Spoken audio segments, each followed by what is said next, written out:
Jadi, robot land follower merupakan platform robotika yang dirancang untuk melakukan navigasi otomatis dengan mengikuti lintasan menggunakan sensor optik. Pada proyek ini, kami membandingkan dua pendekatan sistem kontrol, ada sistem analog menggunakan rangkaian analog seperti op-amp, resistor, dan kapasitor sebagai pengolah sinyal. Yang kedua, ada sistem digital menggunakan microcontroller ESP32 sebagai pengolah sinyal. Sekarang, mari dibahas teori PID, inti dari sistem kontrol robot ini. PID atau Proportional Integral Derivative adalah metode kendali yang menggabungkan tiga aksi kontrol untuk menghasilkan respon sistem yang cepat, stabil, dan akurat. Ada 4 tujuan utama proyek ini. Pertama, merancang kendali robot menggunakan PID analog dan PID digital. Kedua, mengimplementasikan kedua pengendali untuk menghasilkan koreksi arah robot berdasarkan pembacaan sensor garis secara real time. Ketiga, melakukan tuning parameter KPK/IKD pada kedua sistem agar diperoleh respon cepat, stabil, dan mampu mengikuti lintasan dengan baik. Dan keempat, melakukan pengujian sistem kendali PID untuk memastikan robot mampu mengikuti lintasan secara cepat, stabil, dan akurat. Secara arsitektur, alurnya dimulai dari blok sensor yang mendeteksi posisi garis, masuk ke switching untuk memilih mode analog atau digital, lalu mode analog. Sinyal diproses di rangkaian PID analog berbasis op-amp. Nah, kalau mode digital, diproses PID digital berbasis ESP32. Output keduanya akan masuk ke aktuator berupa driver motor H-bridge yang menggerakkan motor DC kiri dan kanan. Nah, ada garis dari posisi garis kembali ke blok sensor, ini menunjukkan sistem bersifat closed loop. Nah, robot akan terus membaca posisi garis untuk koreksi real time. Dari sisi mekanis, dari tampak bawah ada 4 komponen, chassis akrilik sebagai rangka utama, motor DC plus gearbox sebagai aktuator penggerak roda, baterai yang diposisikan di tengah untuk menjaga distribusi massa, dan dudukan potensiometer untuk mengatur nilai PID analog. Berikut adalah overview dari desain mekanis.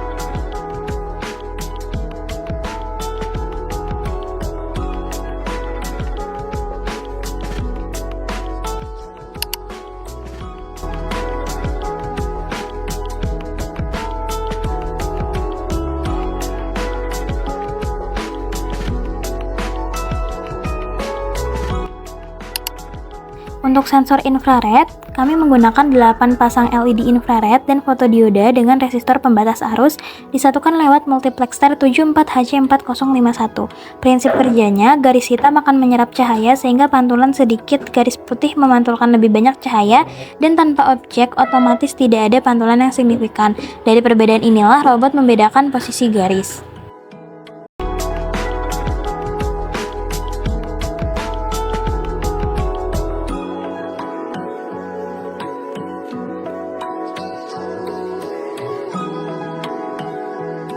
Selanjutnya adalah algoritma kontrol, dimulai dari logika rangkaian analog.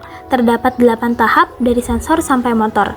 Nomor 1 ada VREF di 2,5 volt dan IC power, menghasilkan tegangan referensi dari pembagi tegangan dan buffer op-amp sekaligus catu daya untuk seluruh IC.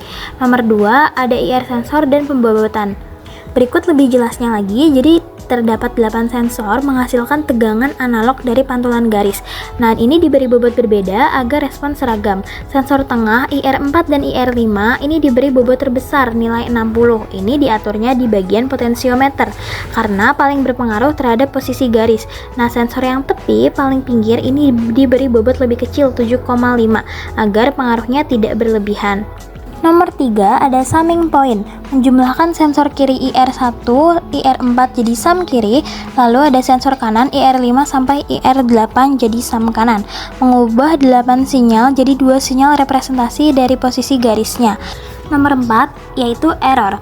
V-error sama dengan sum kiri dikurangi sum kanan. Nah, kalau V-error lebih besar dari 0 garis di kanan robot, maka robot akan belok kanan. Kalau sama dengan 0, robot akan lurus. Kalau lebih kecil dari 0, artinya garis ada di kiri dan robot akan belok kiri. Nomor 5 ada PID dan summing PID. V-error diproses paralel oleh 3 pengendali lalu dijumlahkan jadi sinyal VPID.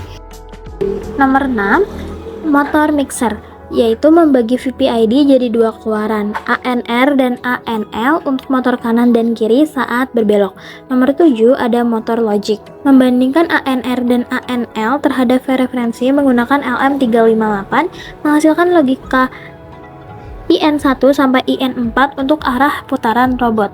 Dan nomor 8 ada driver dan output dari motor, IC-L293D, mengubah sinyal logika jadi arus penggerak motor sehingga robot bergerak mengikuti hasil pengendalian PID analog. Untuk sisi digital, alurnya dituangkan dalam flowchart program ESP32. Sebelum ke bagian hardware, kami memvalidasi algoritma ini lewat simulasi Webots. Data real-time yang ditampilkan meliputi time, target, aktual, error, PID, left, dan right. Cara robot menghitung error, robot akan membaca sensor mana yang aktif mendeteksi garis, bobot sensor akan dijumlahkan jadi weight sum. Nah, jumlah sensor aktif dihitung sebagai active count. Lalu error sama dengan weight sum akan dibagi active count. Misal garis terdeteksi IR3 dengan bobot minus 0,5 dan IR4 dengan bobot plus 0,5, hasilnya weight sumnya 0, active countnya 2, error 0. Artinya robot ada tepat di tengah garis. Dapat dilihat ada 4 grafik. Yang pertama, posisi robot terhadap waktu. Target selalu 0 karena robot ditarget selalu di tengah garis. Nah, yang kedua ada error posisi terhadap waktu, yaitu mendekati 0 berarti stabil, naik turun berarti sedang koreksi. Berikut adalah footage pengujian simulasi di Webots. Kami uji 2 skenario start. Ada start merah, robot menerapkan prioritas mengambil arah kiri, mengikuti jalur atas di setiap persimpangan. Start kuning, robot menerapkan prioritas mengambil arah kanan, mengikuti jalur bawah. Hasil simulasi ini kami validasi ulang di hardware fisik pada lintasan maze sungguhan.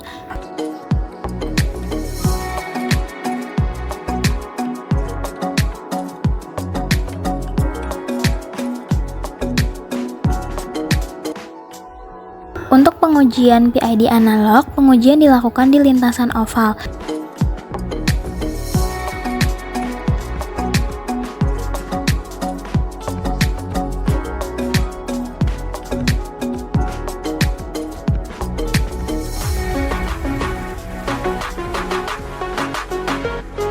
Berikut adalah kode QR GitHub yang berisi source code dan dokumentasi lengkap.